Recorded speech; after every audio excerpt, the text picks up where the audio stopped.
Ahí estamos. Ahora sí estamos grabando. ¿Mm?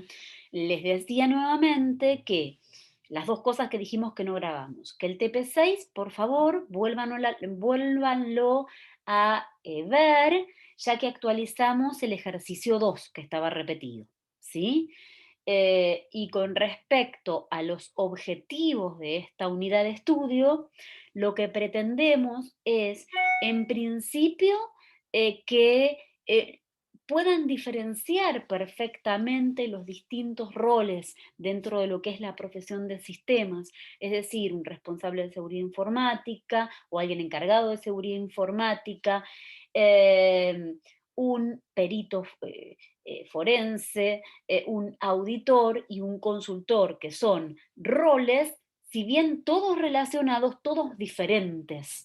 ¿Sí? El objetivo de trabajo de cada uno de esos roles es diferente. Y fíjense que la unidad 6 se basa específicamente en auditoría. Y en sus tipos de auditoría, ya sea interna, externa, principalmente interna y principalmente orientada a sistemas y a sistemas de información. ¿Mm? Se les habla de cuáles son los pasos constitutivos para una auditoría, qué controles tiene que realizar un auditor, si tiene que hacer un informe, si es auditor interno o debe hacer un dictamen, que es un auditor externo, cómo se hace principalmente el informe de auditoría, qué tipos de informes existen, ¿m? Qué tipos de auditoría existen, normativa aplicable, ¿m? Y características del auditor, que tiene que tener un auditor para ser auditor. ¿M? Ahí veo una pregunta de Germán. A ver, profe, ¿puede ser que la actividad para entregar dice que está abierta hasta hoy? Ahora verifico. En realidad no debiera, pero verifico, puede ser que cuando la replanifiqué haya tocado algo o se haya desactualizado la fecha. Yo ahora verifico y les digo exactamente, denme un segundo, por favor, hasta cuándo sería. Pero ahora cuando hacen la parte asincrónica, perdón, sincrónica de la parte opcional me refería. Con Ernesto yo me fijo y lo actualizamos antes de terminada la clase. El TP6, sí, tienen que entregarlo.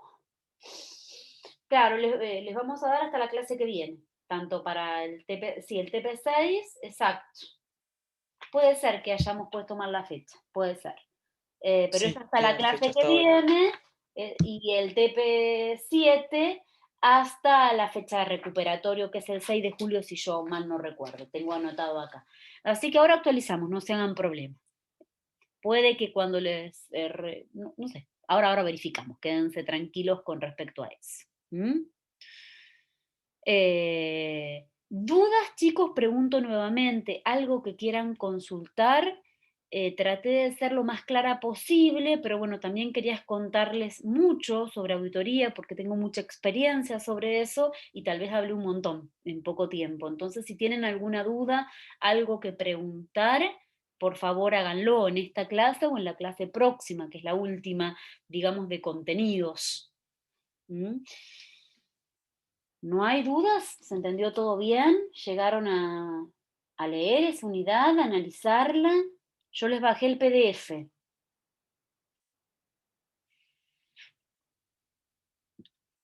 ¿No hay dudas? Ah, Esteban, sí. Bueno, tienen hasta la semana que viene, por lo que me decís, Esteban, para mirarlo todas las veces que quieran. Yo se los levanté ayer tarde, como para que tengan un poquito más de tiempo, en vez de hoy a las 5, como hago generalmente, pero bueno, tienen para verlo las veces que quieran. Pueden volver a preguntar, por supuesto, la semana próxima. Quiero hacer una aclaración con respecto al trabajo práctico. Bueno, primero es que son dos, no uno repetido, sino dos, que ya, por supuesto, está actualizado. Y en el primero de ellos, para quienes leyeron el primer trabajo práctico, tienen que leer un informe de auditoría, ¿sí? Ese informe de auditoría corresponde a una auditoría real, ¿sí? Creo que les había dado de gestión de incidentes, si mal no recuerdo. Eh, en el cual, bueno, ahí obviamente está totalmente incompleto, está modificado para que tenga un montón de errores y ustedes puedan hallarlos. ¿Qué quiere decir esto? Que según lo que yo les expliqué en la clase asincrónica, en el video, de lo que se debe hacer y cómo se debe hacer, en ese informe van a observar la opinión del auditor con errores, ¿sí? Una auditoría interna en ese caso, a la cual corresponde ese informe, porque si fuera externa sería un dictamen, una auditoría interna que amerita hasta dos tipos de informe ejecutivo, más compactado, más resumido, si se quiere, y un informe analítico más detallado, que es el que ustedes tienen, con cada una de las observaciones, con cada uno de los análisis de riesgo. No me acuerdo si les borré los análisis de riesgo, pero debería tener ese informe un montón de partes que se les explica en el video, y de esas partes, específicamente en el nudo, si se quiere, en la parte central del informe, las observaciones, el análisis de riesgo sobre cada una de esas observaciones y alguna recomendación al respecto, que no llega a ser un asesoramiento, ¿sí? El auditor controla controles, es control de control. Como les digo en el video, revisa, ¿sí? Si existen controles, si esos controles funcionan, si están actualizados, si realmente son efectivos, si están bajo la normativa vigente aplicable a esa organización, ya sea una política de seguridad, ya sea una normativa ISO, ¿sí? Entonces, el auditor controla controles, ¿sí? Da una opinión independiente, ¿m? Objetiva, sobre el objeto de estudio, ¿sí? En este caso creo que les di un informe de incidentes de seguridad, ¿sí? Totalmente desvirtuado, con un montón de errores. En ese práctico se les pide que encuentren incongruencias en cuanto al alcance de aplicación del proyecto Seguridad de Información y aclaren a qué tipo de auditoría pertenece, ¿sí? Con respecto a tipo de auditoría, ya los orienté un poquito en lo que dije. Con respecto al alcance de la auditoría, uno puede realizar en un informe, puede determinar un alcance, pero no necesariamente siempre puede lograr ese alcance. ¿Qué quiero decir? En el transcurso de esa auditoría puede tener limitaciones al alcance. Si bien el auditor tiene que tener acceso a toda la información, puede suceder que a veces eso no suceda, que haya reticencia del personal a aportar información. Pueden existir motivos por los cuales los objetivos planteados no puedan ser cumplidos o no puedan ser cumplidos en alguna parte y haya limitaciones al alcance. Bueno, ustedes verán cuál era el objeto de la auditoría, cuál era el objeto de la planificación, cuál era el alcance y qué es lo que se hizo. Si eso realmente es congruente o incongruente con respecto a lo que se había planificado para ese informe. Tienen toda la información necesaria para contestar esa pregunta en ese informe 5 que se les da extra al TP. ¿Sí? ¿Se entiende lo que se pide? Principalmente es aclarar que entiendan lo que se pide, ¿sí? ¿Estamos hasta ahí? Sí, sí, perfecto. Ok, bien. Después se les pide que encuentren uno o más procedimientos incorrectos según el contexto de aplicación de la auditoría. Las auditorías, obviamente, tienen un objetivo, la planificación, yo les hablé mucho de cómo se planifica una auditoría, ¿sí? Les hablé de que el auditor realiza distintos procedimientos. Y bueno, los procedimientos estarán de acuerdo al contexto de aplicación de la auditoría. ¿Qué tipo de auditoría es? Si es una auditoría contable, si es una auditoría de gestión, si es una auditoría de sistemas, ¿sí? Dependiendo del tipo de auditoría, algunos procedimientos que puedan o no aplicarse. A eso se refiere. tal vez para el tipo de auditoría que se les presenta, que se ha realizado, ese contexto y se les dio un contexto de aplicación, tal vez haya algún procedimiento que nada tenga que ver con ese tipo de auditoría. A eso se refiere esa pregunta, ¿sí? Luego, ¿vamos hasta ahí? ¿Se entiende? Ok. Dado que el punto número 3 que se pide para el análisis de ese informe, dado que el informe es un documento final y entregado al área correspondiente, ¿qué pueden observar que le falta? Bueno, yo en la clase y en las diapos les expliqué cómo tiene que estar mínimamente constituido un informe de auditoría. Hoy les agregué que si es una auditoría interna, debe poseer de un informe ejecutivo para las áreas jerárquicas de la organización, que por ahí no quieren ver el detalle de cada uno de los procedimientos y cómo los realizaron, ¿sí? Sino que quieren ver una conclusión de cómo es ese ambiente de control, si es apto o no apto, ¿m? Quieren algo más general, si se quiere. Entonces, los informes de auditoría interna están divididos en dos tipos, el ejecutivo, más resumido, eh, para el nivel jerárquico principalmente, y el analítico, que también puede otorgarse a la parte ejecutiva, es decir, al nivel más alto de la organización, ¿sí? Se pueden entregar ambos, el ejecutivo y el analítico. Debiera, de hecho, de hacerse así, de forma tal que si quieren más detalle del ejecutivo, pueden ir al informe analítico y observar los procesos de auditoría, observar cada una de las observaciones en particular, con su análisis de gestión de riesgo y sus recomendaciones y la conclusión, y hasta la respuesta del auditado, que siempre debe esperarse. Uno cuando realiza un informe de auditoría, no solo planifica la auditoría, realiza la auditoría con todos los procedimientos y pasos que les expliqué, documenta la auditoría, si se quiere, dando una opinión independiente, objetiva del ambiente de control mediante un informe.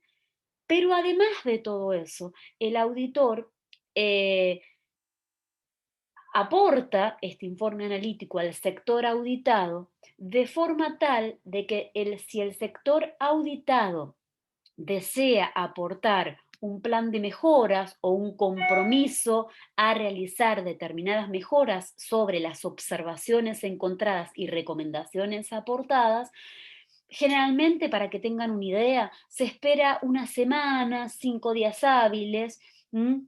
Según normativa de auditoría, como para entregar finalmente a todos los destinatarios de los informes de auditoría, para que sepan de que hay un determinado compromiso. Otra de las cosas que yo les hablo en la clase sincrónica es que la auditoría ahí no termina, principalmente si es una auditoría interna. ¿Por qué? Porque el auditor interno también hace seguimiento de auditorías. De hecho, yo cuando auditaba, por ejemplo, había sistema, ¿cómo se llamaba? CISIO 2, que era específicamente un sistema que nos aportaba la SIGEN, la Sindicatura General de la Nación, para hacer seguimiento de observaciones. Por ejemplo, yo fui auditora de la universidad, muchos años, 9 años creo, interna. Y uno, por ejemplo, ¿no? Reportaba informes ejecutivos y analíticos a rectorado, por ejemplo, al consejo, a quien correspondiese, por ejemplo, informes analíticos al sector auditado, por ejemplo, al director general de sistemas que repartía los ambientes auditados, y por ejemplo, hacia el exterior, a la Sindicatura General de la Nación, que reportábamos tanto parte ejecutiva o analítica. Y desde sindicatura se nos pedía anualmente, o en realidad era semestralmente, calculo que el proceder debe ser muy similar actualmente, porque esto ya dejé hace unos años. Entonces, debíamos realizar auditorías de seguimiento sobre todos los informes de auditoría realizados. ¿Qué quiero decir con esto? Que el ciclo de auditoría no termina hasta que la última observación fue subsanada por el sector auditado. ¿M? Eh, por lo tanto, bueno, hay distintas vuelvo a la pregunta original que hablaba de que dado el informe es un documento final y entregada al área correspondiente, ¿qué pueden observar que le falta? Bueno, con todas estas cuestiones que yo les hablé, fíjense bien si la estructura del informe está completa, si están todos los informes, si tiene o no respuesta auditado, fíjense las fechas, fíjense la coherencia, fíjense la falta de expresión. Con lo que dije ahora, como para orientarlos, más por supuesto la clase asincrónica, que les doy bastantes detalles sobre informes de auditoría. ¿Sí? ¿Alguna duda? ¿Algo que quieran preguntar? ¿Avanzo con los puntos?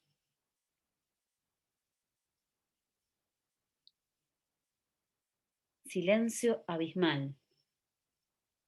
Esteban contestó. Bueno, gracias Esteban. ¿Sí? Eh, y luego tienen un último punto que les habla específicamente de las observaciones. Sobre la 14, 15, 16 y 21, que elaboren una recomendación detallada de cada una. Y aquí hago una explicación al respecto. Cuando un auditor observa, ¿sí? Esas observaciones, que ustedes después criticarán o no, tienen que ser objetivas. Y sobre esas observaciones, que yo les recomiendo si en algún momento hacen auditoría, eh, no sean tan genéricas, porque hacer una observación genérica no tiene, a ver, una observación no tiene que dar lugar a dudas, ¿sí? Y una observación tiene que estar suficientemente documentada para que nadie pueda retrucarla. Es decir, sobre cada informe de auditoría, el auditor interno tiene papeles de trabajo, ¿sí? Tiene papeles de trabajo, documentación respaldatoria, ¿sí? Y sobre cada una de las observaciones que tal vez se puedan expresar hasta, qué sé yo, uno, dos renglones, tres, un pequeño párrafo, tal vez haya trabajado un montón, haya explicado un montón de técnicas de recolección de información, ¿sí?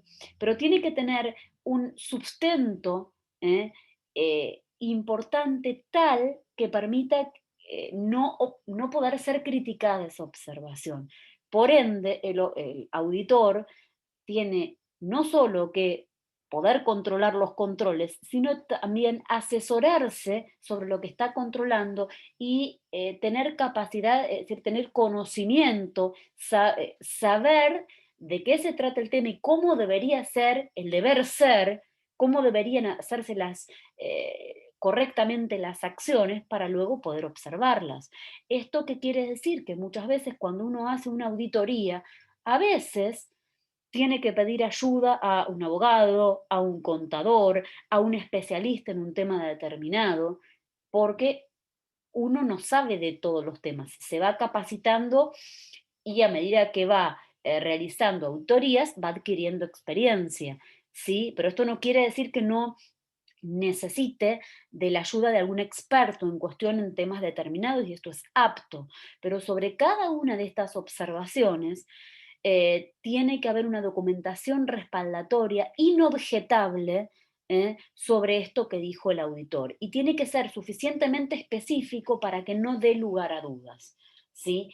Ustedes, y otra cosa más, sobre cada una de las observaciones debe de haber un análisis de riesgo, para eso también viene un análisis de riesgo, mínimo como para saber qué importancia tiene esa observación dentro del informe y dentro de la organización y aportar una recomendación. Esas recomendaciones que se pretenden ustedes realicen para el punto 14, 15, 16 y 21 tienen que ser expresadas de tal forma que no parezca que es una consultoría.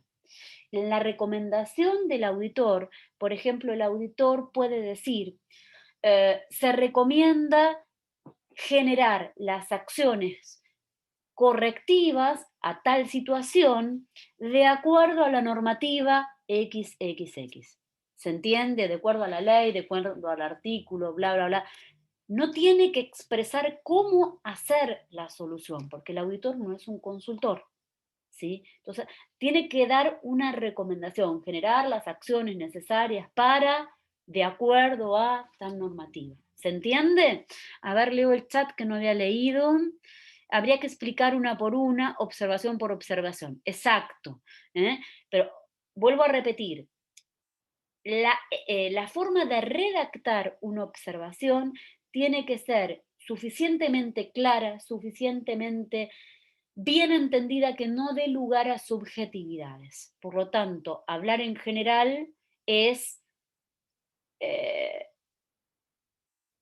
traerse un problema, ¿sí? Como auditor mismo. Ustedes deben observar en particular sobre algo que han analizado totalmente, sobre algo que no tengan lugar a dudas, que sea algo objetivo, que no dé interpretaciones subjetivas y sobre lo cual tengan suficiente documentación respaldatoria de forma tal que si alguien pone a duda esa observación, tienen toda la documentación respaldatoria que lo justifica. De hecho, por ejemplo, para la Administración Pública Nacional, los papeles de trabajo del auditor, toda la documentación respaldatoria de una auditoría que se termina documentando en informes de auditoría, tienen que guardarse por 10 años, como para que tengan una idea para la Administración Pública Nacional. ¿Sí? Entonces, resumiendo, para cada una de las observaciones deberían tener un análisis mínimo de gestión de riesgos, qué tan importante es esa recomendación dentro de ese contexto, dentro de esa organización, y entre las observaciones. Generalmente se ponen las observaciones de mayor riesgo hacia el principio o por áreas, el informe tiene que estar organizado, o por temas, y luego aquellas que no son tan riesgosas o que no podrían traer perjuicios tan graves a la organización. De hecho, a veces el auditor interno, principalmente les hablo desde ese rango donde tengo mayor experiencia, llega a observar cuestiones que tal vez no lleguen a ser una observación, pero no las puede pasar por alto porque en realidad las observó. Y a veces uno puede incorporar observaciones, ¿sí? O hallazgos, que es lo mismo en un informe de auditoría, y hay algo que vio que no llega a tener un riesgo tan importante, pero lo observó, no está bien hecho, es un proceder que no, un control que no se lleva bien a cabo, eh, y lo puede expresar como oportunidades de mejora. Puede ser que un informe tenga oportunidades de mejora y que son aspectos que el auditor vio, que no llegan a tener la importancia de una observación, un hallazgo, pero que el auditor observó y no los debe dejar pasar. ¿Mm? Entonces ahí lo que se piden es que elaboren una recomendación detallada de cada una, pero ese detalle, perdón, que no llegue a ser una consultoría, porque el auditor no es consultor. ¿Sí? ¿Se entiende la idea del primer punto? ¿Algo que quieran preguntar? Porque es para la semana próxima. ¿Alguna duda que haya quedado? ¿No, chicos? Pueden contestar si lo desean, ¿eh? A ver, medio como que hay que saber usar bien las palabras. Totalmente. Eh, el auditor no puede, digamos, tiene que medir sus palabras. Iba a decir una expresión poco académica, no debe morir por sus palabras. Sí, tiene que medir de una forma muy minuciosa sus palabras. No puede hablar ni de más ni de menos. Tiene que utilizar las palabras justas. ¿Mm? Tiene que realizar una recomendación justa también, sin llegar a ser una consultoría. No tiene que decir cómo resolver el problema, sino qué tiene que resolver, algún indicio, alguna pequeña recomendación o de qué normativa seguir o de que ahí se deben generar acciones correctivas para que ese riesgo se minimice, pero no decir el deber ser, cómo debiera realizarse o qué acciones llevar a cabo para que eso funcione correctamente o que esa observación desaparezca. Entonces, sí, ahí se les va a observar, cuando ustedes entreguen el práctico, exactamente que hayan medido las palabras. ¿Sí? Y en el segundo punto, sí que es el que modificamos, tiene que ver con un análisis de todo el estudio de la unidad. Por ejemplo, tienen un punto en el que se les pregunta si el auditor puede dar asistencia de cómo llevar a cabo una actividad para obtener los fines deseados y que justifiquen. Bueno, mucho estuve hablando de eso justamente ahora. Otra cuestión que se les pregunta es si están realizando un peritaje informático, ahora como peritos, no como auditores, como peritos. Y el especialista tomó los recaudos, prende la PC para empezar a trabajar. ¿Qué tarea está realizando? ¿Está bien realizada? ¿Qué pueden decir al respecto? ¿Sí? Otra pregunta que tienen ahí es si un auditor recibe información de terceros, ¿cómo se llama ese tipo de información de auditoría? Bueno, tienen que leer, no, escuchar, analizar, consultarnos si es necesario por foro, por mail interno, las dudas que tengan para poder responder estas preguntas que son más bien de integración de toda la unidad. Y otra cuestión más que se les pregunta en el TP2 es si los sistemas de recursos humanos y compras disponen de un registro de log en sus sistemas, ¿cómo se denomina en auditoría ese caso? De log de auditoría les hablo un poquito en el video, pero en clases anteriores ya hablamos de logs centralizados, de sincronización de los relojes, de cómo debía ser un log, para qué servía. Y habíamos visto cuando vimos logins centralizados que una de las utilidades era, por ejemplo, para auditoría, por ejemplo, para peritaje. Pero bueno, claramente los logs no solo deben existir, sino también deben estar resguardados, ¿eh? Y deben tener medidas de seguridad de forma tal que si uno hace una auditoría o hace un peritaje, depende del rol que se esté realizando, ¿sí? Eh, realmente sean de utilidad y no hayan sido violados, si se quiere, o haya sucedido un incidente con respecto a ellos. Bueno, quería comentarles un poco de qué trataban estos TPs, por si no los habían leído, y orientarlos un poco en su elaboración, ¿sí? Porque es para la semana próxima. Cualquier duda, por supuesto que surja. Yo ahora voy a administrar cuando empieza Ernesto la fecha, si quedó mal planteada, ahora lo modifico, es para la semana que viene, para el martes próximo. A ver, profe, el TP6, ¿qué fecha de entrega tiene? Ah, porque en la figura el 29, no para la semana que viene. ¿Para hoy o para el 29? Porque me dijeron dos fechas diferentes. Si lo puse para hoy, lo modifico. Si lo puse para el 29, No, lo la dejamos. entrega del TP6 figura, o sea, la entrega del trabajo, tenemos tiempo supuestamente hasta hoy a las 12. Y en el calendario Calendario. del Ah, ok. programa Ok, ok. figura el 29.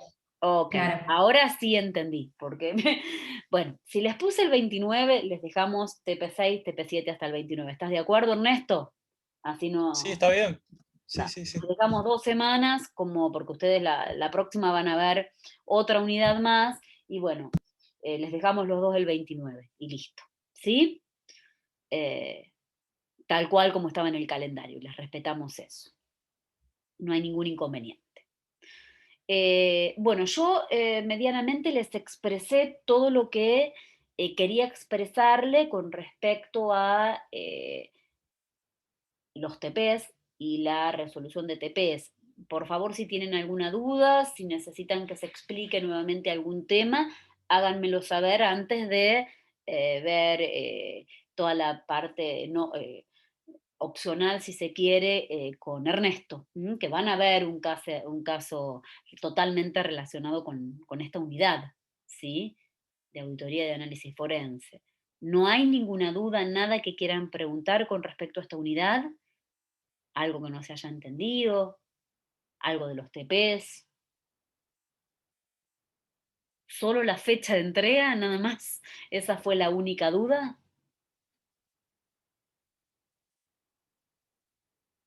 Aparentemente, dice Esteban, ¿nadie tiene dudas? O no vieron realmente todo, no sé, por ahí fui suficientemente clara. Bueno, cualquier duda que surja, sí, estamos atentos durante la semana al foro o a lo que es mail interno, ¿sí? Y entonces, queda la entrega tanto del TP6 como del TP7 para el 29, porque si así figura en el calendario, no sé por qué, pero se los respetamos, por supuesto, para ser coherentes con lo que dijimos y escribimos. ¿M? Bueno, mm, dos personas nos contestaron, que es Esteban y es Dylan, que aparentemente por ahora no hay dudas. Así que Ernesto, te dejo, no sé si te di la opción de compartir, ahora lo hago, me parece que no te puse hoy como coanfitrión, así que dame un segundo, por favor, que lo hago, Bueno, así podés compartir y demás. Ahí estamos, ahí me apareció la ahí opción, estamos, buenísimo. sí. Bueno, bien, Bueno, perfecto. chicos, entonces, quedan con Ernesto, bueno, con ambos, pero Ernesto les va a explicar lo que preparó relacionado a la unidad como parte opcional, ¿m? Para esta parte, para este contenido de la materia.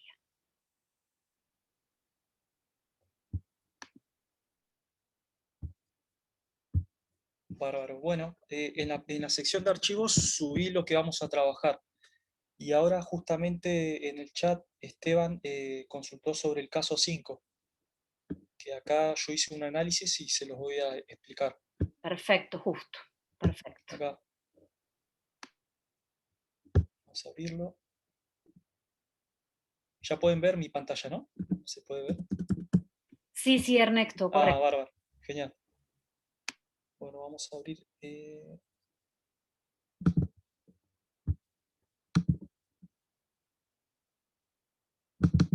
Vamos a abrir el caso 5. Ahí está.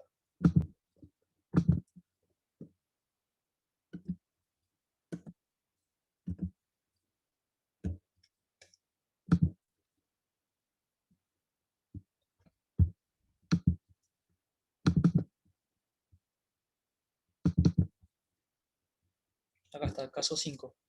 Bueno, el caso 5 habla de la historia de Barney de salida Mac. Y acá les muestra los tiempos de Mac. Y da una explicación de lo que es A-Time, M-Time y C-Time. El M-Time se refiere a la última vez que un archivo o directorio fue accedido. El M-Time indica la fecha de modificación del contenido del archivo y el atributo C-Time indica cuándo se modifica el archivo o la información relacionada con los permisos, dueño, grupo, etc. Se puede acceder en línea de tiempo para ver qué archivos accedieron o modificaron. Y acá les aparece el caso de Barney. Antes de empezar, les voy a mostrar un comando. Yo, por ejemplo, estoy en este directorio y quiero ver el archivo este que acá que figura en log. Si yo quiero ver en qué fecha fue modificado este archivo, puedo utilizar el comando stat.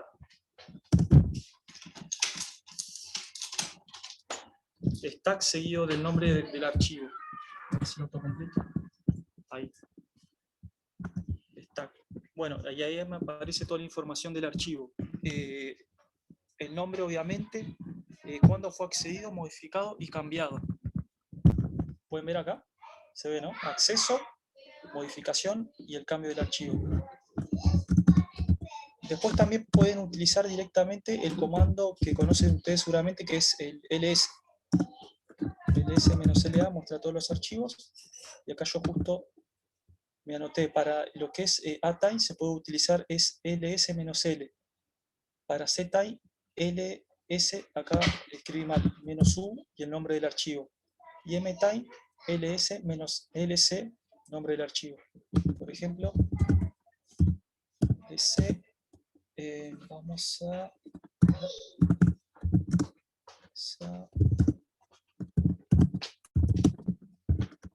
documents. Por ejemplo, este archivo, ls config. Y acá me muestra la fecha de modificación. Bueno, eso era para explicarle a qué se refiere esto, ¿no? Cuando hablamos de A-Time, M-Time y Z-Time. Se puede ver cuándo fue modificado, accedido y la última modificación. Bueno, y acá les aparece, en el caso de Barney, en búsqueda de consistencia.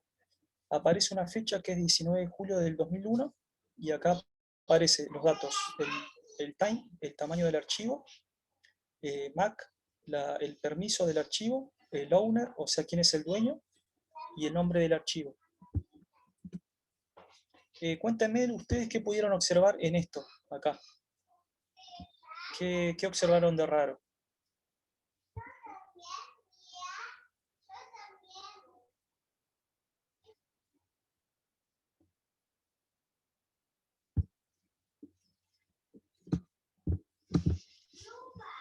No entendía lo de la MAC.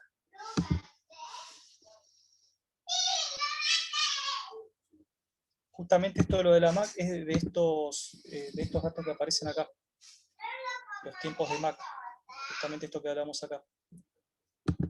Y bueno, acá, por ejemplo, yo hice un análisis. Escribí un análisis que lo voy a abrir al archivo ahora. Vamos a ver acá. Bueno, acá lo que aparece es estos datos del host de la máquina afectada, ¿no? Yo lo que observé cuando viendo esto, este es mi análisis. Puede ser que esté equivocado porque otro usuario o otro puede tener su propio análisis, ¿no? Yo lo que observo acá, primero es que los archivos tienen este usuario, 2002, por ejemplo. Eso me resulta raro. Después que acá en userman y una carpeta sospechosa, .s, ¿qué pasa acá? Es un directorio esto, .s, pero cuando se usa punto, es una carpeta oculta. Bueno, ahí ya me pareció raro. Después que el nombre del archivo que supuestamente es un paquete comprimido, SSH de Linux, se sospecha que es un paquete SSH que se subió a este directorio. ¿Se entiende? Y acá lo mismo, se pegó dentro del directorio oculto .s el paquete, la configuración de SSH y tanto la llave privada como pública. Bueno, y acá yo hice el análisis, ¿no? El usuario con privilegios de root crea y desempaqueta un archivo con extensión tar. Los nombres de los archivos indicarían que es un reemplazo del SSH. O sea, yo sospecho. O sea, mi análisis hago sospecha que quieren hacer un reemplazo del paquete del servicio SSH. El archivo es ubicado en un directorio con nombre sospechoso y oculto, .s. El usuario, esto también, el usuario se desloguea. Acá, se desloguea. Acá aparece se desloguea. Bueno. Después, el otro análisis que sigue es desempaqueta el archivo SS de Linux tar, pero no se sabe si fue el reemplazo del SSH de la víctima. No lo sabemos acá. Esto no muestra nada. Solamente una sospecha. Acciones realizadas. Se ordena la salida de MacTime según la fecha de acceso. Los uptime se perdieron porque el backup se hizo que el administrador cambió los valores al momento del backup. Bueno, acá es un error de lo que es el administrador. Hacer backup fue una práctica forense pobre y destruyó la evidencia. ¿Por qué destruyó la evidencia? Porque fue modificado. Justamente ahora vamos a ver una práctica que cuando uno hace un peritaje informático o análisis forense, nunca se debe encender el equipo ni se debe pisar los archivos o accederlos. Lo que se hace, se puede levantar un dump, o sea, el copiado de la partición en otro disco y analizar los datos en bruto, sin que los datos sean modificados del original. Bueno, acá la práctica forense fue pobre y destruyó la evidencia. Audi Record Generation and Utilization Argus estaba corriendo. Se analizaron los logs de Argus buscando conexiones al demonio SSH de Banet TCP, el puerto 33.332, mecanismo de transporte del archivo TAR. Y acá está el reporte de Argus. Dice el reporte de Argus. El reporte de Argus es un agente que está corriendo y va analizando todo lo que va sucediendo en los archivos, ¿no? Como les había comentado en la anterior clase. Es un sistema inteligente. Y acá dice, 19 de julio del 2001, comenzó en esta fecha, finalizó en esta fecha, o sea, entre 16:30 y 16:47 hay 17 minutos. Protocolo TCP. Fuente esta IP con este puerto 1023 y el destino 192.168.0.1 con el puerto 33.332 y el estado.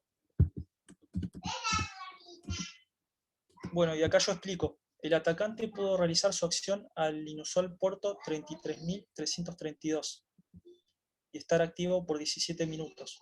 O sea, yo sospecho, mi análisis sospecha que estuvo conectado durante este tiempo, 17 minutos, y abrió y se conectó por el puerto 33.332, o sea, se abrió una conexión por ese puerto. Después, el 19 de julio del 2001, acá tenemos lo mismo, el atacante pudo, bueno, acá lo mismo, este es el puerto 1466 y el destino el 21. Yo acá, mi análisis que hago, el atacante pudo autentificarse al servidor FTP por el puerto 21, como indica acá. Acá yo hago una recomendación. Es muy importante denegar el acceso al usuario root admin anonymous al servidor FTP, dado que este acceso el atacante se encarga de averiguar las passwords. Dejar el acceso por defecto a los usuarios administradores del sistema es una vulnerabilidad muy importante. Bueno, una recomendación que les hago a ustedes, que no se use el puerto FTP nunca, ni para que sea algo público, sino que se use lo que es FTP seguro, por ejemplo, SFTP se llama. Bueno, y acá tenemos otra conexión que dura unos segundos, va por el puerto 20 y el destino el 1467. Y acá mi análisis es el puerto 20, el atacante además de autenticarse al servidor FTP por el puerto 21, realizó una transferencia de un archivo. ¿Por qué yo digo que realizó una transferencia del archivo? Porque el puerto 20 es un puerto también de FTP, cuando se transfieren archivos. En FTP tenemos el puerto 21 y el 20. Realizó una transferencia del archivo, en este caso copiar el archivo sshd-linux.tar y estar activo durante 1 minuto. Y acá yo hago un diagrama, el cliente, la IP 10.0.1.1 y el servidor. Y se hace la transferencia del cliente al servidor. O sea, el atacante se conecta al servidor por el puerto 20, o sea, ¿qué análisis hago yo? Que ya el atacante logró conectarse por el puerto FTP, o sea, desde afuera, y realizó la transferencia de este archivo, de este paquete en realidad de SSH. Bueno, acá tenemos otro análisis. Acá, si TCP, puerto 1023, y el destino es este puerto que usamos anteriormente. Aquí el atacante también puede acceder a un servicio escuchando por el puerto 33.332. Y acá mi análisis es inusual dado que el puerto es un puerto desconocido para servir. Los administradores del sistema deberían investigar qué servicio corre sobre dicho puerto. Es muy probable que el atacante haya instalado un backdoor en este servidor, porque pudo conectarse y dejar abierto este puerto. Sin embargo, lo recomendable es que todos los puertos por default sean cambiados. O sea, yo recomiendo que todos los puertos por default sean cambiados porque si no el atacante puede conocer. O sea, si el atacante ve que el puerto 21 está abierto, sabe que se trata de un servidor FTP. Y acá yo hago un ejemplo, el puerto SSH el 22, que es conocido, cambiarlo por el 32.050, por ejemplo. Yo en todos los servidores que administro siempre cambio los puertos por default. Bueno, y las conclusiones que hago es la diferencia horaria entre Barney y los logs de Argus. O sea, ¿por qué digo esto? Porque hay diferencia de horario. O sea, Argus toma un horario y Barney otra, o sea que se pudo modificar la fecha. O sea, cualquier usuario que tenga acceso a la consola con unos comandos puede modificar los set time, a time, etc. Y subirlos, obviamente, ¿no? Acciones, buscar más entradas. Bueno, con el tema del cambio de fechas, eso lo vieron con Marita, con el tema de antiforencia. O sea, un usuario puede hacer antiforencia modificando los valores, ¿no? Para ocultar información, para para borrar indicios. Exactamente, en el video les hablo de forencia y de antiforencia, de las acciones contrarias a lo que es forencia informática. Claro. Así que eso lo tienen que tener muy en cuenta. Justamente si un atacante, después de realizar el ataque, lo que va a hacer, para borrar huellas, va a ser la antiforencia. Bueno, después de las acciones, buscar más entradas de la dirección sospechosa. Acá yo hago ya un análisis completo. Copio los datos acá del caso. Y acá marco con negrita el puerto 21. Esta es otra línea, ¿no? Y acá lo que digo es el atacante quiso hacer el uso del puerto 110 POP3, que aparece, a ver, ¿dónde está? Ah, acá. Acá yo vi que es el POP3, pero no tuvo éxito. O sea, no tuvo éxito acá. Y por último, el atacante abrió el puerto 44.445 en su máquina local y se conectó al puerto 21. O sea, esto lo entiende, ¿no? Cuando uno hace una conexión, obviamente yo me conecto al puerto 21, pero localmente se me abre un puerto aleatorio en mi máquina local para hacerse lo que es ventana deslizante. Seguramente lo vieron en redes. Bueno, se conectó al puerto 21 FTP durante 5 minutos, o sea, de 25 a y media, y su conexión no fue terminada correctamente. O sea, ¿cómo me doy cuenta? Por este código. Bueno, las conclusiones son notar el uso de puertos inusuales, como se muestra acá. La conexión no fue terminada correctamente. Y después había un par de preguntas. ¿Cómo se sabe que la información es confiable? ¿Se está viendo pistas de lo que realmente ocurrió? ¿O se está viendo pistas falsas puestas por el atacante? La información esta es mi conclusión. Yo, como le dije anteriormente, puede ser otra la de ustedes. Y no está mal. La información que se presenta en la pantalla mediante el log es confiable, dado que el servidor Argus estaba corriendo. O sea, lo que yo trato de decir acá es que la información de que lo que vemos acá en Argus, para mí es confiable. ¿Por qué? Porque el servicio estaba corriendo. En ningún momento lo vimos que el atacante lo finalizó. Sí, para mí es sospechoso, o sea, no es confiable la parte de los set time de Barney, o sea, de todos los archivos. ¿Se entiende eso? ¿Se entiende lo que trato de decir acá? Bueno, acá lo que digo estaba corriendo. En este software es del tipo cliente-servidor. Y el hacker o el atacante, para modificar el log, debe también vulnerar el servicio Argus. O sea que es confiable para mí. Para mí es confiable la información. Obviamente que después el atacante sí se pudo acceder al sistema, logró insertar ahí un archivo y bueno, pudo trabajar. Pero para mí la parte de log es confiable. Y bueno, y acá les pregunta cuál es la diferencia horaria entre Barney y los logs de Argus. Y yo tomo esto, según mis cálculos. Puede ser que esté equivocado porque, bueno, lo hice hoy, pero bueno, después quiero ver también el cálculo que ustedes realizaron.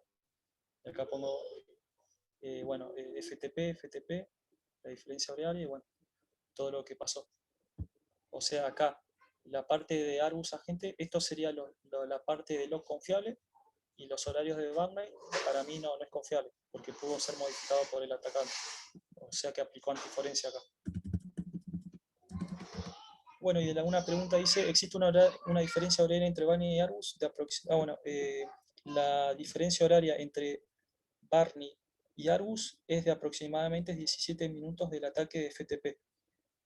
Y buscar una dirección IP sospechosa. Y acá mi respuesta es, las IP del atacante son, según mi análisis que realicé anteriormente, la 10.0.0.1, la 10.0.1.1, por lo que se puede observar que existe mucha probabilidad de que esta IP no sea la del atacante, sino una PC o servidor que actúa como un equipo zombie. ¿Qué quiero decir con esto? Que estas IP que aparecen acá, para mí no son del atacante. ¿Por qué? Porque para mí que el atacante se conectó a a otro equipo de la organización, o sea, logró vulnerar otro equipo de la organización, ya sea por un malware o un virus, y a partir de este equipo hizo un puente, hizo un puente al servidor por el tema de las IP. Eso se llama, cuando se usa un equipo así para atacar a otro, se llama un equipo zombie. Bueno, y ese es mi análisis. Ahí yo, Esteban, ya hice todo el análisis que vos preguntaste. ¿Hay alguna duda?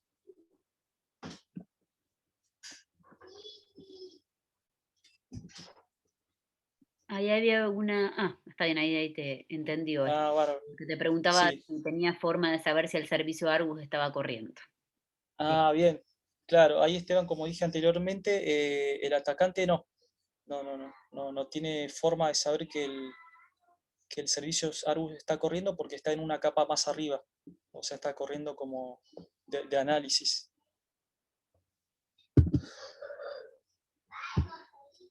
¿Alguna otra duda respecto a este caso?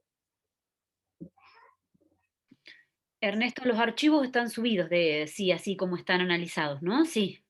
Sí, lo subí en la sección de archivos. A ver. Yo vi que habían entrado archivos, pero no los alcancé a abrir. Pero con todo el Ah, análisis, sí, digamos. Perfecto. sí, acá está. Puse Bien, análisis bien, Ernesto perfecto. caso 5. Perfecto. ¿Alguna duda? ¿Otra duda, chicos? Ok. Bueno, como le decía anteriormente, este es mi análisis. Puede cambiar el análisis. Capaz que se me pasó algo o ustedes ven algo que yo no vi. Pero este es mi análisis. Bueno, lo que vamos a ver ahora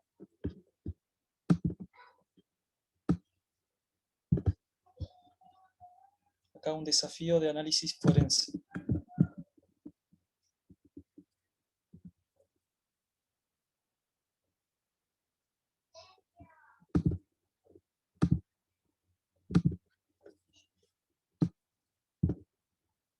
Bueno, Aquí vamos yo a ver.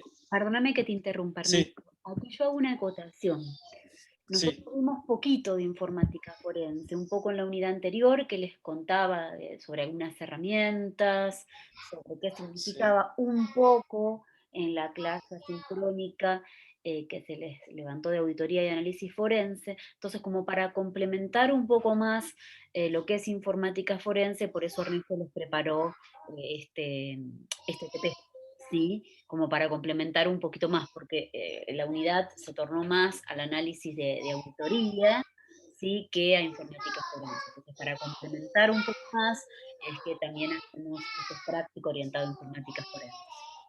Discúlpame la interrupción. No, no, bárbaro. Sí, nosotros vimos ahí un poco en la parte teórica, lo leí hoy, de forense, y bueno, sí estaba bien la parte teórica, y ahora esperemos que con este práctico se entienda ya mejor la parte de cómo funciona la forense, en lo que es informática, tanto el peritaje como análisis forense. Y acá les presento un caso que cuenta, dice, una banda de delincuentes dedicados a la venta de estupefacientes fue desbaratada por la policía. Además de droga, dinero en efectivo, juntos con ellos se secuestraron computadoras. Usted como perito informático logró extraer varias particiones del disco duro que deberá descifrar su contenido. Acá, usted como perito informático, ustedes en realidad, dice, logró extraer varias particiones del disco duro. Marita, vos habías comentado que un error es, por ejemplo, en este caso, encender las computadoras. Correcto, correcto. Justo era un caso planteado en el TP en la segunda parte. Ah, bárbaro. Sí, en el Estaba caso de, planteado solamente el caso como para que los chicos dieran su punto de vista al respecto. claro, genial. Bueno, ustedes chicos van a tener que analizar si está correcto encender la computadora cuando se hace un peritaje informático. Yo acá en el ejemplo que pongo, el profesional lo único que hizo no fue encender la computadora, sino extraer las particiones del disco duro que deberá descifrar su contenido. ¿Cómo se realiza esto? Por ejemplo, bueno, secuestraron las computadoras o notebook, es tomar el equipo y, o sea, trabajar con herramientas, ya sea una notebook o un equipo especial, conectar o sea, extraer el disco rígido y conectarlo a unos aparatos especiales. O si no, conectarlo directamente a una especie de switch de discos. Y de ahí montarlos, no modificarlos. Cuando se realiza esto, lo que se hace es tratar de preservar la información y no modificarla. ¿Se entendió, no? A ver si... bárbaro. Bueno, el profesional, o sea, usted al analizar la información descubrió que la banda operaba mediante la Deep Web, usando sus computadoras como nodos de la red Tor, y se realizó la siguiente arquitectura. O sea, lo que hacía la banda era trabajar desde acá como un usuario Tor, esto es la red de Tor, y vender estupefacientes, o sea, drogas. Para explicarles un poco lo que es una red Tor, acá les puse el significado. Enrutador cebolla. Es un proyecto cuyo objetivo principal es el desarrollo de una red de comunicaciones distribuida de baja latencia y superpuesta sobre Internet, en la que el encaminamiento de los mensajes intercambiados entre los usuarios no revela su identidad. O sea, los delincuentes por eso usaron esta red. Es decir, su dirección IP, anonimato a nivel de red, y que, además, mantiene la integridad y el secreto de la información que viaja por ella. Por este motivo se dice que esta tecnología pertenece a la llamada Darknet o red oscura, que no se debe confundir con la Deep Web o web profunda. O sea, toda la parte delictiva lo hacían por Tor, para que obviamente la policía no lo descubriera.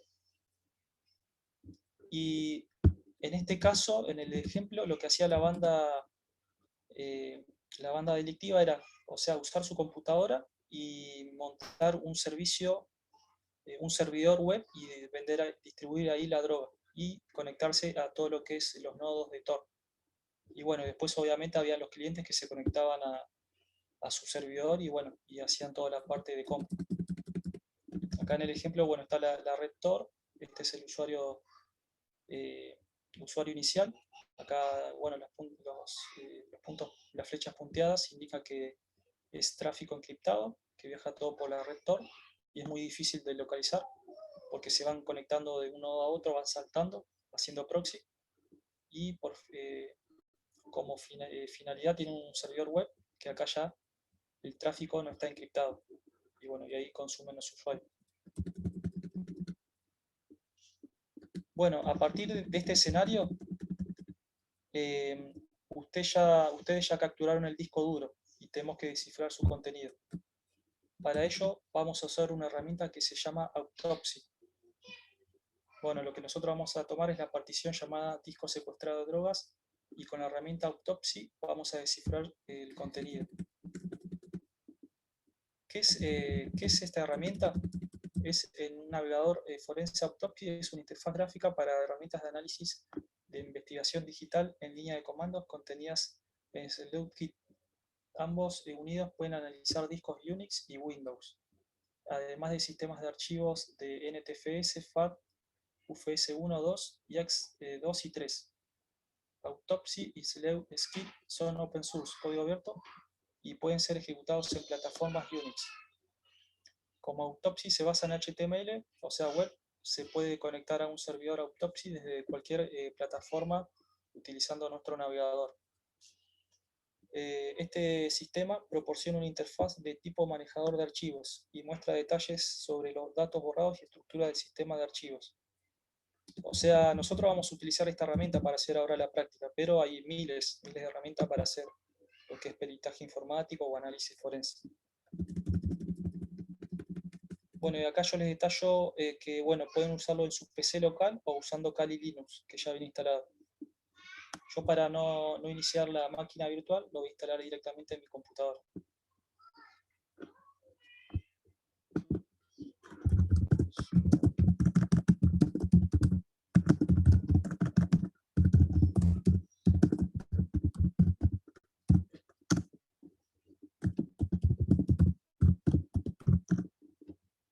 Instalé el paquete. paquete autopsy.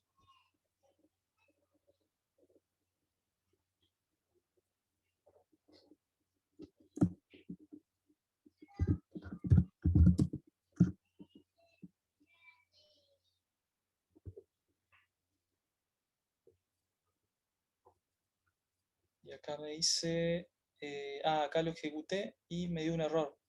No puede abrir el archivo log. User share, línea 383. Porque lo instalé con sudo. Entonces, sudo, me di cuenta porque está en esta ruta, que solamente de root puedo acceder. Ahí está. Ahí yo lo ejecuté y me dice abrir el navegador en una dirección remoto y pegar esta URL. O sea, si yo lo usaría como un servidor, colocaría la IP de mi máquina y accedería remotamente. Ahora, accediendo acá local, utilizo esta URL.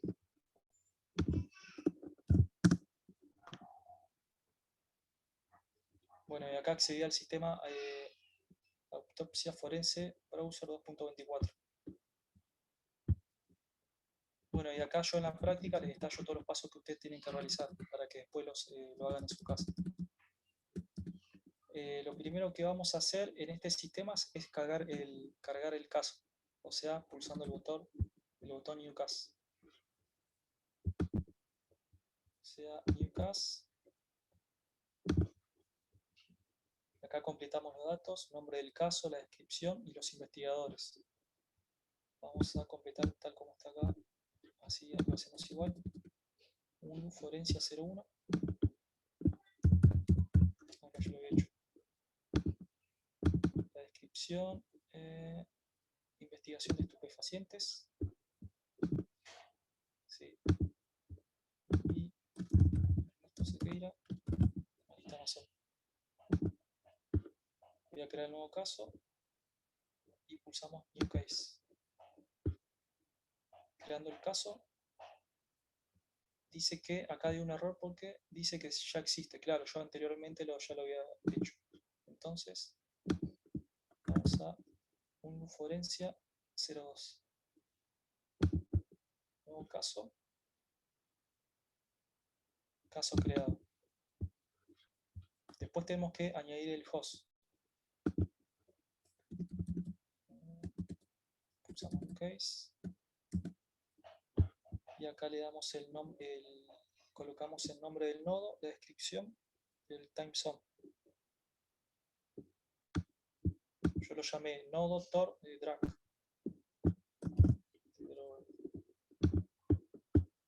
Añadimos el host.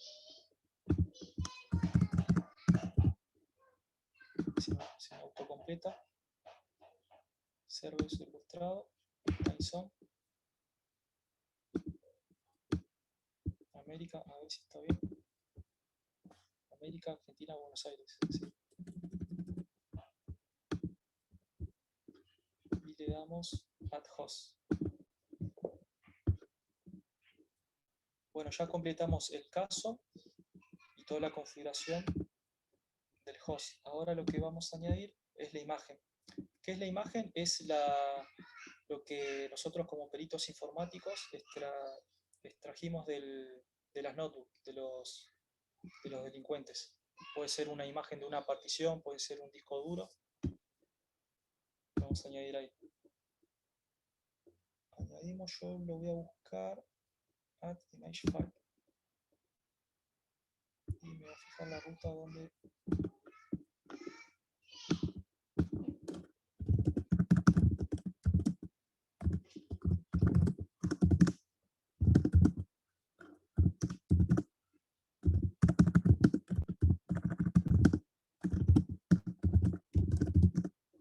Y el disco está acá. Vamos a... Disco secuestrado. Vamos a hacernos una copia.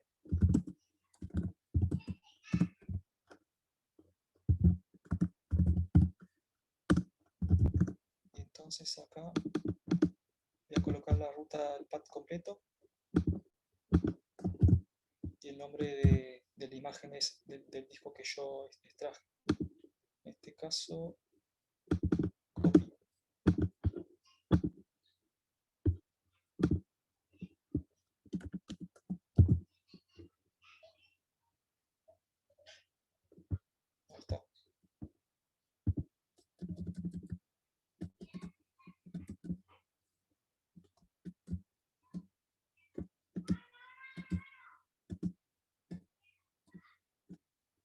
elegimos lo que es el tipo disco y el método symlink, o sea que haga un enlace simbólico.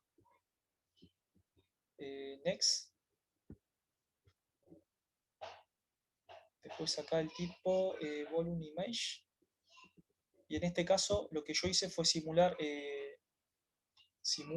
un disco que pesa, elegí yo de un disco de 3,5 porque pesa, a ver el archivo cuánto pesa, para no levantar un disco pesado, para simular, ¿no? Vamos a ver cuánto pesa.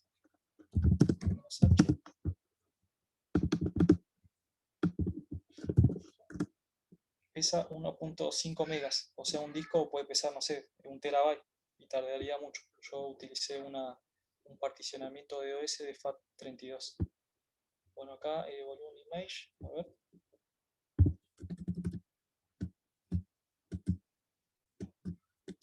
Sí, volume image. Ok. Y acá vamos a anotar la unidad, por ejemplo, y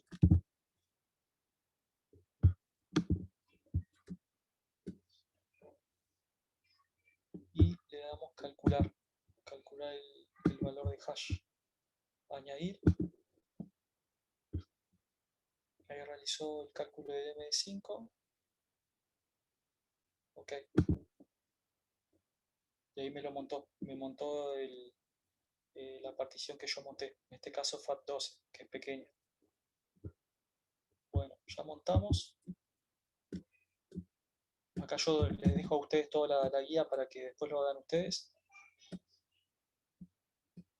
Bueno, y pulsamos el botón analizar. Analizar este punto de montaje. Analizar. Acá elegimos File Analysis. Y acá ya pude recuperar todo el contenido del disco. En este caso ustedes pueden montar obviamente FAT32, NTFS, X2, etcétera, ¿no? Y pueden montar el disco completo. Obviamente yo acá hago una simulación, pero las máquinas especializadas para realizar estos trabajos ya tienen hardware externo para conectar los discos y demás y montarlo más rápido. ¿Se entiende hasta acá? Lo que voy haciendo, chicos.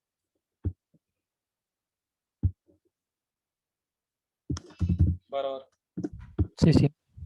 Bueno, acá por ejemplo, en este caso, bueno, un disco simulamos, ¿no? Obviamente que es un disco de delincuentes de la droga. Y acá tienen archivos, bueno, de arranque, FAT1 y 2. Acá tiene un archivo, una carpeta que no pesa nada, o sea, está vacía. Después acá tiene un archivo doc, un archivo .exe y un archivo JPGC, que seguramente está codificado. Nosotros lo que vamos a hacer es abrir este archivo para ver el contenido. Bueno, acá en la guía de tallo, analizar. Llegamos hasta acá, análisis del archivo. Hacemos clic sobre el documento que queremos analizar, en este caso Xinjiang, y nos aparece todos estos caracteres extraños. Lo que hacemos ahora es generar MD5 en todos los archivos para decodificarlos. Está acá, MD5. Ahí nos generó un MD5 para poder usarlos, trabajar. Y después, luego hacemos clic en el enlace Export y descargamos el archivo. Este lo cierro. Export, acá está.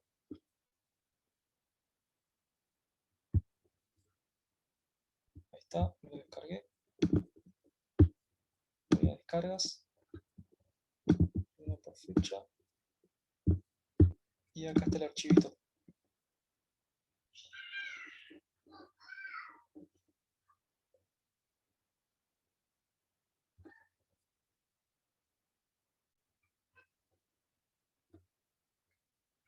Bueno, y acá el documento dice la dirección y bueno, habla de todo un contacto de la distribución de droga en Colombia, bueno, habla de marihuana y todo de la banda.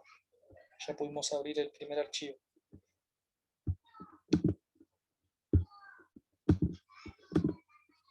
Después, ahora vamos a analizar la imagen cover page.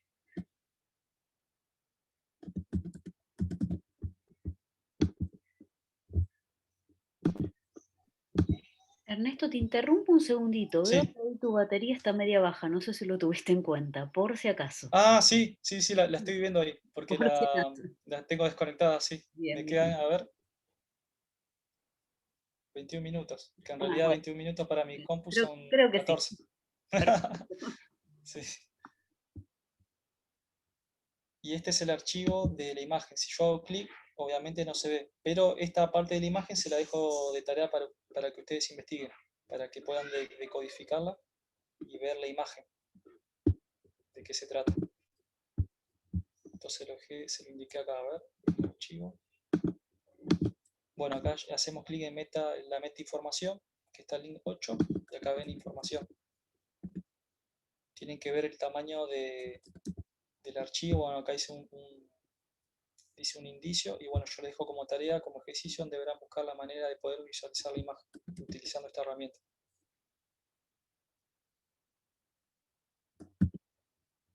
Y eso es todo, chicos. ¿Alguna duda? Voy a conectar mientras mi notebook.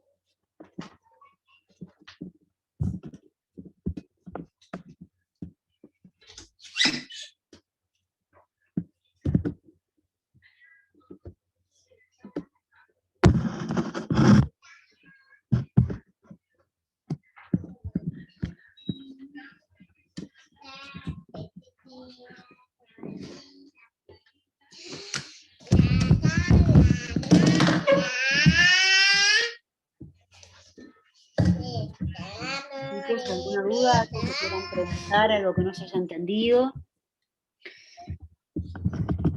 Yo luego que Gracias, Marita, desconecté.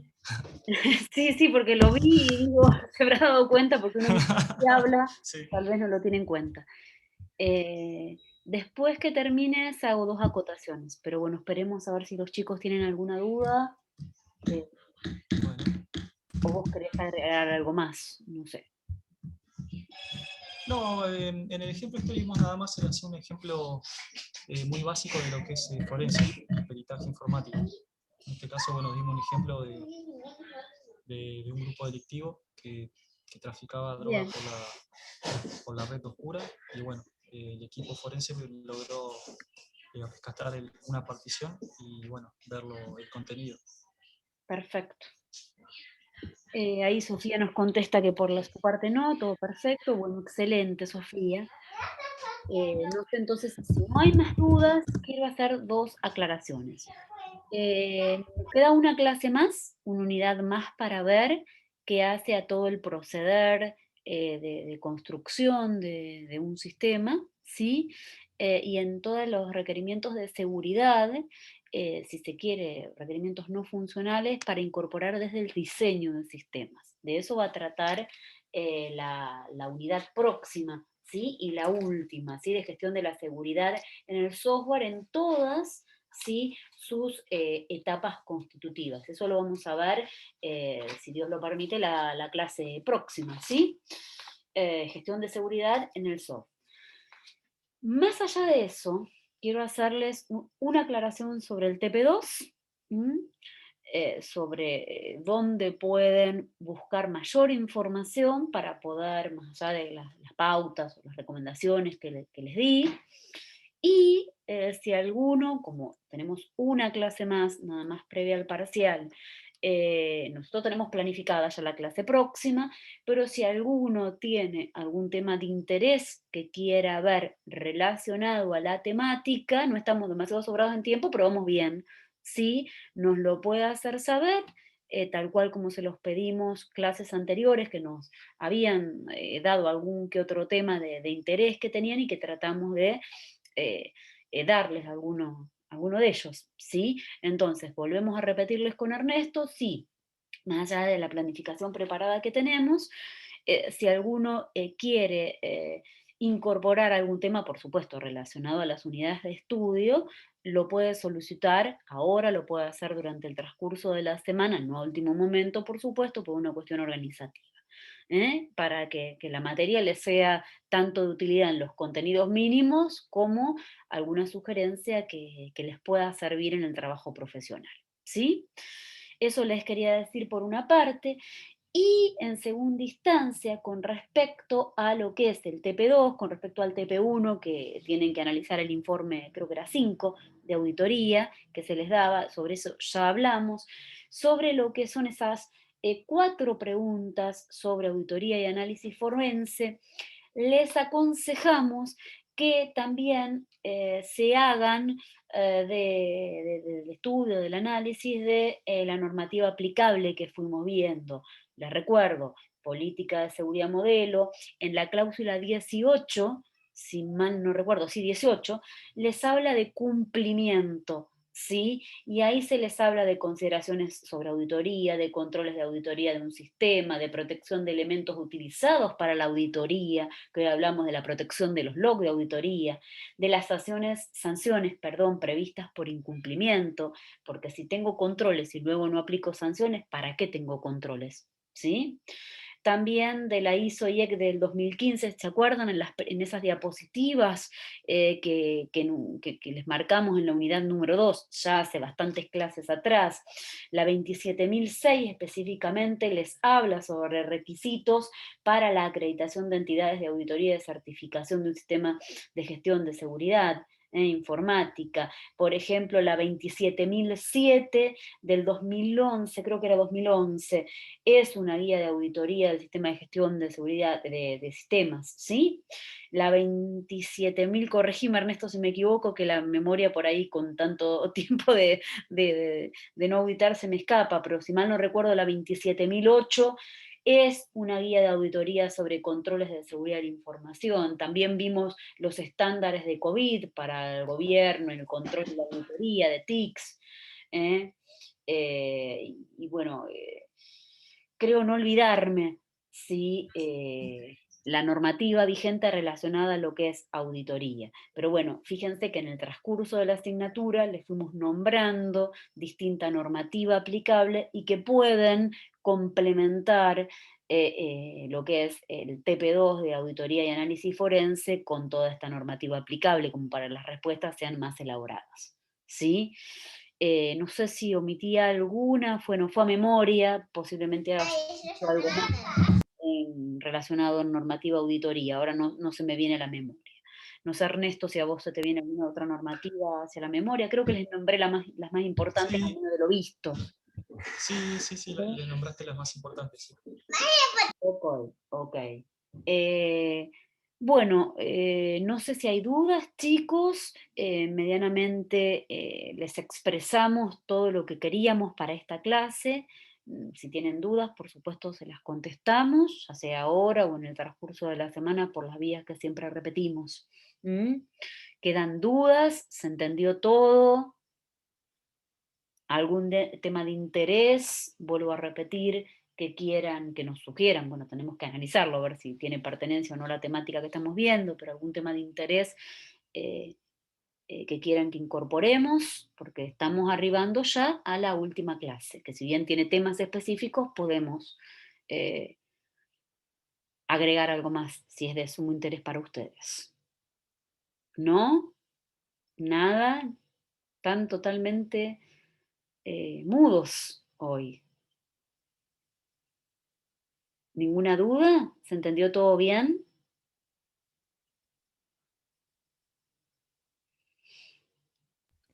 Sí, todo bien. ¿Todo bien? ¿Nadie tiene dudas?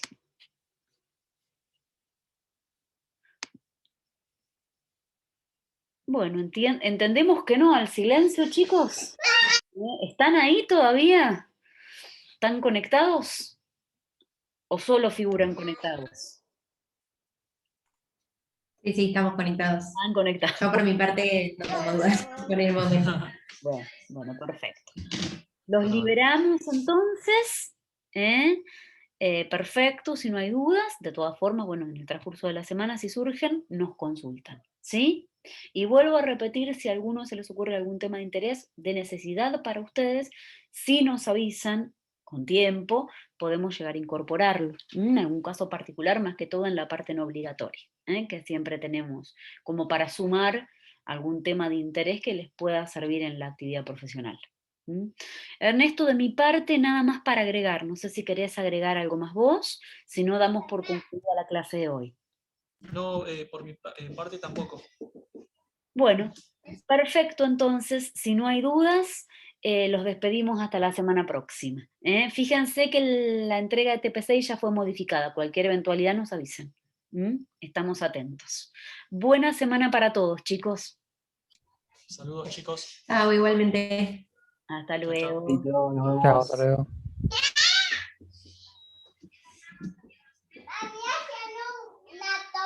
Paramos de grabar, ¿no? Sí, ahora dejo de grabar.